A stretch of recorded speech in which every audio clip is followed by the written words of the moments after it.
Thank you. Welcome, everybody, to the Synapse Velociraptor Philosophy Group. I am Dr. Haig John, your host, and we are on page 702 of the Chiropractor's Adjuster. And I'm very excited to read this section. We've got a lot of good stuff. I'm not reading the stuff that DD is correcting. I'm only reading DD, okay? And I might hand off some of this reading, but we're starting on page 702, the 1910 Chiropractor's Adjuster, at the second paragraph, okay? He says accidental adjustment in quotes. And that's what people were saying. He's correcting that. And he says, when Harvey Lillard told me that he felt something give way in his back, and at the moment he became deaf. When an examination of his spine showed one spinous process projecting where he had felt something give way, when I thought I could replace it, and proceeded to do so. Proceeded to do so. So, with some explanation, when I had a foresight directed with reason and had a certain purpose in view, was that accidental? I understand that an accident is that which occurs without design, without anticipation, a transaction unlooked for, something stumbled upon. If so, that adjustment was not accidental. Okay? That's D.D. Palmer. Next paragraph. The first adjustment may have been crude chiropractic, but it was specific. As shown by results, a man very deaf for 17 years, so much relieved by two adjustments, not one. He says it here, not by the first adjustment in his spine, by two adjustments that now, 14 years later, he hears as well as the man who says the adjustment was an accident. Crude as it may have been, the man who would belittle that quick relief of deafness has never equaled it. So he's saying, shut up, Charlie.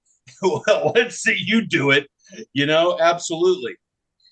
If such false statements were made while I am alive, what would be said were I not able to defend the truth and myself? This is in quotes again. The child, chiropractic, being born and christened, it became the duty of its father to enter upon a course of training and development which would prepare the child for the duties and demands that might be made upon it. So I think that's a very important statement, because there's so much in chiropractic where people are saying he did it by mistake, it was an accident. He says earlier in this book, it was 9 years of studying the body, of course, magnetic healing, but understanding the systems, the vertebra, the body, the neural system, and delivering that adjustment, not by chance. And it was very specific, not a random crunch on his spine, right? And there has been a lot of things where, what he said about, how quick it was, and with Harvey Lillard and such. And now he said second adjustment. We have that now, 702 in writing, right? You guys have any insights on that? Matt Mason, thanks for joining us. Are there crickets? I do hear crickets. Anyway, I'll keep moving on. You guys are ultra talkative tonight. What a joy. All right. The next part's all quoted again. Pardon? The next part's all quoted again. It is. So we may want to skip ahead here. Yeah, we're going to do that. Yes. I want to just read one part where he doesn't correct it till we move much farther forward. I'm going to move to 703. Since the teacher of the PSC has developed the sympathetic nerve system and the cranial nerves into oblivion, there have been but little said of them except in the Excommunication. Excommunication. Yeah, That means, is this he's talking about BJ? I believe so. Where his separation from BJ. I think that's what he's meaning there. But I am pleased to notice on page 2 of February 11, 9 inches devoted to the cranial nerves. He says, either our scope must be broadened or it must restrict. Facts in the past have told us which to do. We have broadened. These fibers are commonly known as the 12 cranial nerves. We are willing for them to be so called. I don't know why that's a tongue tire, actually. I'm glad to know that we have broadened, is what he puts in quotes. He would not now refuse water to the woman who was burning up with fever and crying, give me some ice. Go get some ice.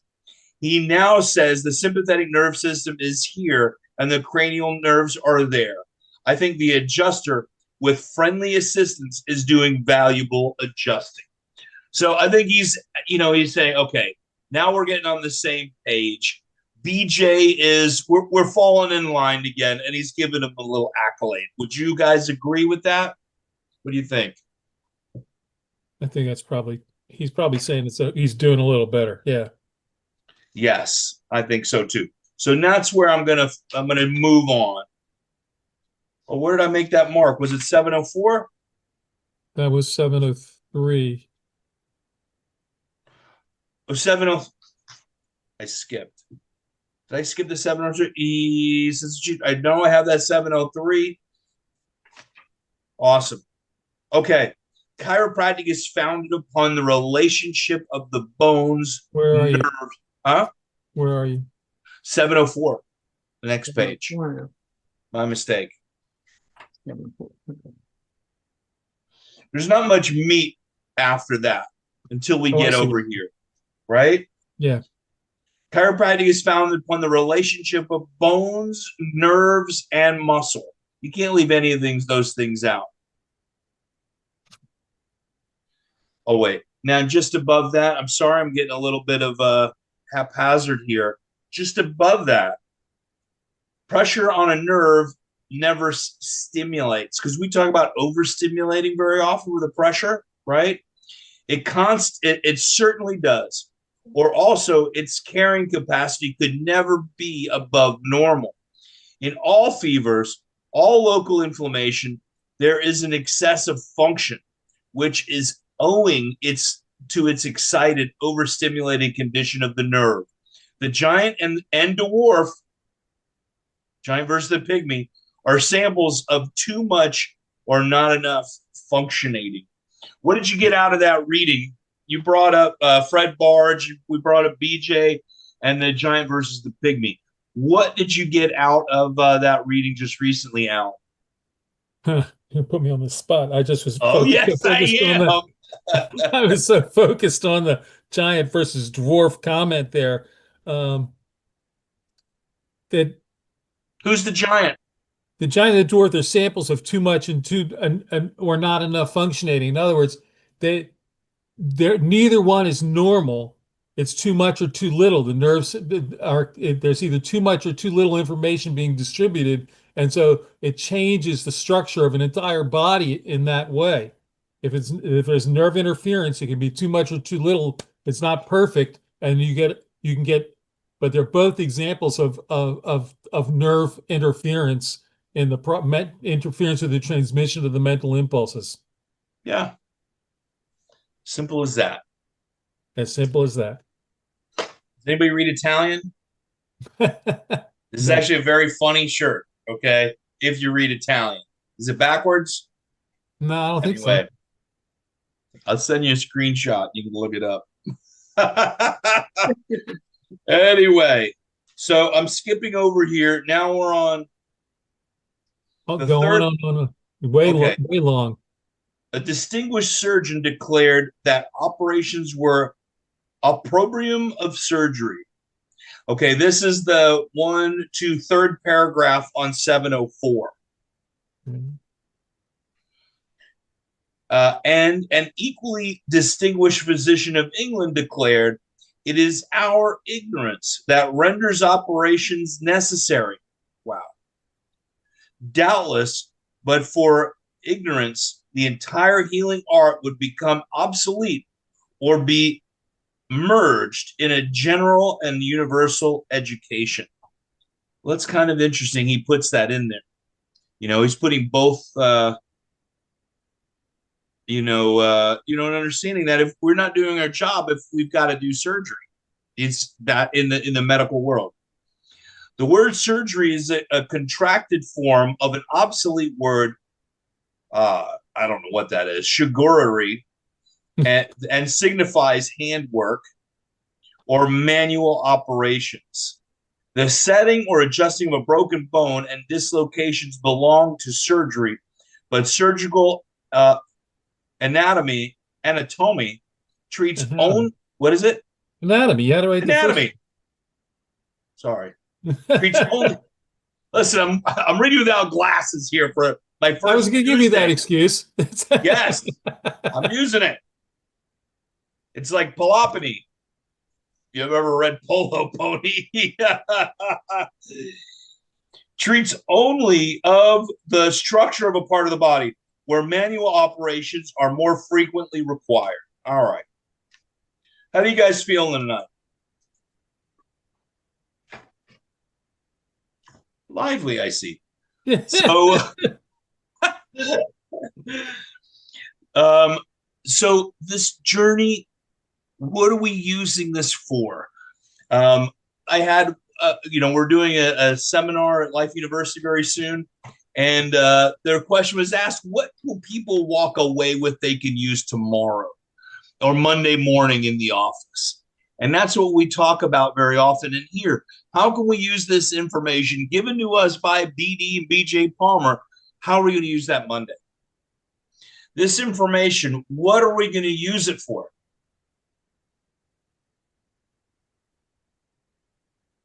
I'll tell you myself. To get a clear understanding and grounding in the principles of what we do. And I had a student, she was visiting, she'd been to my seminars, and she was visiting my office. And she was like, I'm just sick and tired of talking about chiropractic. I was like, that's really exciting. Okay, 11th quarter, that's really tough. And I've heard that. And in school, I heard people saying the same thing, like, I just can't think about chiropractic anymore. I understand. Okay, you need a break. But she was done. And I said, what is not that I care what your parents do for a living, but, what does your dad do for a living? And she said, he's in drilling. He drills, wells, and he drills like oil wells and things like that. And I said, that's really cool. How much fun is that? He's like, oh, she's like, yeah, he loves it. It's all he talks about, blah, blah, blah. And I said, does he have an old drill bit on his desk? And she's like, oh my God, he's got like 25 of them. The old drill bit, old ancient one and all like just like we with the green books and everything else. He had a whole slew of them in his own museum of drill bits. And I said, would you consider your father successful, man? She's like, yeah, very successful. Why do you think he's successful at what he's doing? And she's like, he's so passionate. He loves what he's doing. I mean, do I need to say the rest? I mean, this is why we do this on Tuesday. We love what we're doing, and it's the passion of service. If then I can understand a little bit more of what came before me, if I understand a little bit of the vocabulary, this is the chiropractor's adjuster, get you back on track, and adjusting the chiropractor. And, talking about Harvey Lillard, let's get the facts straight. Let's hear from the man himself. The number of people that have read 702 in the chiropractor's adjuster, I guarantee you, outside of this group right here, we could probably count the number on our hands, maybe 2 hands, since the book was written, besides D.D. Palmer. So, I say that in jest. Maybe it's more than that. But this book was hidden for a long time. It's hard to read. It's misquoted all the time. Most people quote the mistake that he's correcting. Go ahead, Barry. Yeah, what's ironic is today's the anniversary of BJ's transition to the spirit world. 100%. And what's interesting on on page 702, where D.D. Palmer says, hold on here. If all statements were made while I'm alive, what would be said why I am not able to defend the truth in myself? And what's wonderful is it seems like on this podcast, we actually do that when we read him and literally on word sees what he says. Because there's so many situations where people talk about, oh, he was crude, he was rough. No, he was very specific and precise and wanted to adjust as least amount of segments as possible. He was very in tune. He was very precise. And it just, with him saying that there, he had to defend himself in this book. What's happening while he's gone? Well, here we are now, literally trying to defend his truth, his word. Yep. And BJ, I'm adding that in there. That's why these books exist to today, and they are well read. I say that, I bet you there's been more, but, with BJ's books, the same type of thing. People have them, but don't read them. And the way I was taught, and I don't know if I could think of one chiropractor that didn't say this. And I say the old days, I'm only talking like 20 years ago. Every single one of them said, every day we read the green books. Whether it's one line, ponder it. You don't have to read it like a novel. You read a little bit, digest it. Read a little bit, digest it. Bob and Carol, does that sound like Pasquale? Read a little, digest it, understand it, become it, right? Then you are able to express it. I had a teacher once, Dr. Boylston. You guys weren't at Life University. He was first quarter structure and function. And I thought I had a blast in that class, quite honestly. But a lot of people, anyway, I love Dr. Boylston. He was great. And what he said was, if you know something, you can teach it. And so we literally spent all our group, studying times together, teaching it to each other from what he suggested in the beginning. And that's what we're doing to our people, with our people, not to, but with, is educating them.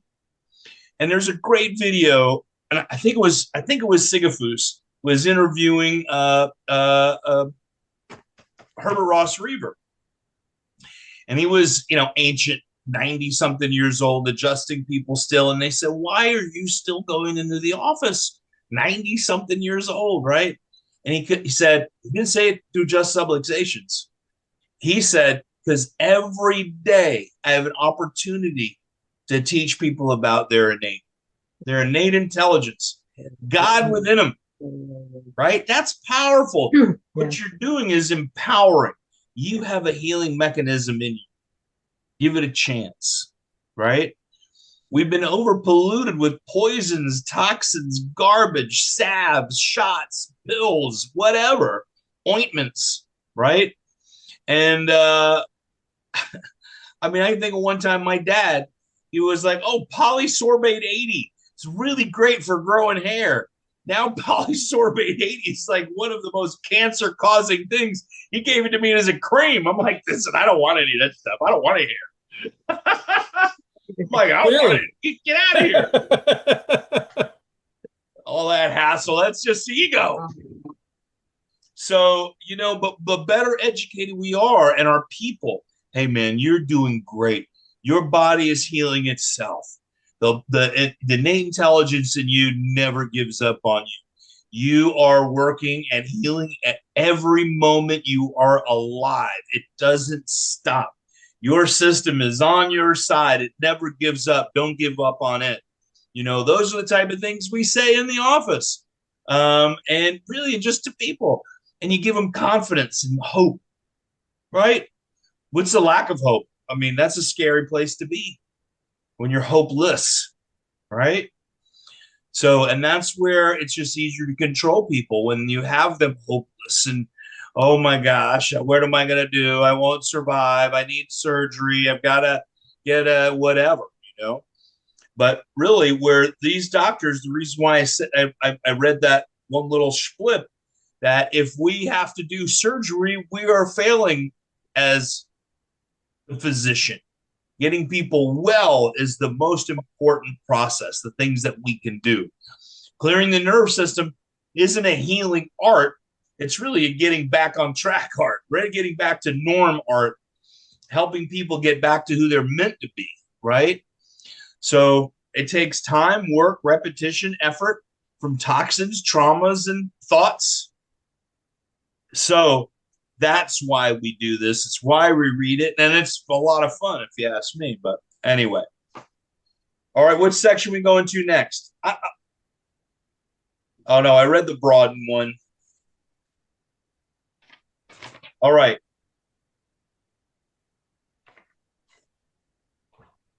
Where are we going next? I'm going to read these next two paragraphs. We're not going to do the neuropathy one, okay? This is AP Davis, and he's going to probably just rip this whole section apart. Oh, yeah. Okay? All right. Okay, I did that one. By the way, the man who discovered and developed chiropractic never studied phrenology, because they did say that. I've heard that before, too. I fail to see what is that word? Winningen? Phrenology has anything to do with chiropractic. I think that's a typo. Chiropractic or vice versa. They are two entirely different sciences, in no way related to each other. Either science has not been advanced by another. The skull is not the first four vertebra, according to Gray or any other anatomist. Some consider the occipital, the two parietal, and the frontal as the upper expansion of the vertebral column. There are 22 bones of the skull, but only 4 constitute the upper expansion, as the 5 of the sacrum do the lower expansion. Okay, now, in cranial work, a lot of people talk about the sphenoid being the first vertebra, right? You guys have heard that before too, where he's saying, look, this is not that. A sacrum's not a vertebra, is where he's saying right here. Sacrum is not a vertebra.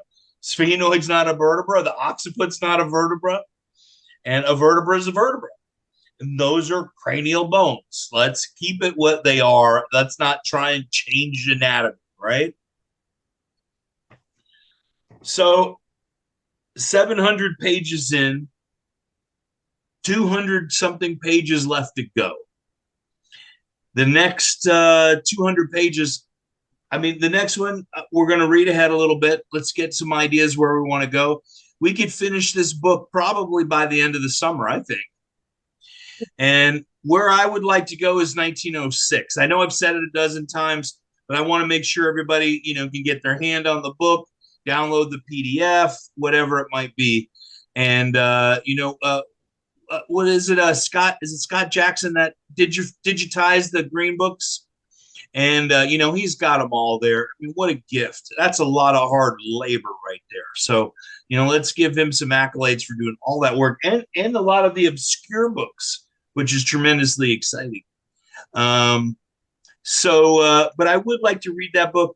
And I would also like to, where is this one? Oh, no. Out here. These are happening. Talking about. Is anything can cause anything. Mm-hmm. And I did send a PDF to this group. I can look for it again. Pretty sure I still have it on my email somewhere. If anything could cause anything. And this was by William David Harper. He was Texas Chiropractic, TCC. And, I have not read this book, quite honestly. I'm so excited to, but I haven't because I spend my reading time in here getting ready for it. But that's something I'd like to do in the very near future. We could do that one first and then 1906, but I'll leave it up to you guys. But I think diving deeper into DD would be a very, very good thing. Does anybody have any last input or any insights or anything they'd like to share? But we're not reading anything else tonight then. Nothing else tonight? No, that's what I'm asking you. I'm not gonna read anything else tonight. Because what we're doing is skimming now. This is where we've read to and read ahead. And or I'd just be skimming and picking random things. And I don't want to do that. DD deserves a lot more. And you've done a lot of reading, Alan. I know you have. I've been trying to read ahead every week. I know, and you've been doing a lovely job at that. I know you have. But it's 8:30 almost, and we'll call it for tonight, and then we'll be back next Tuesday.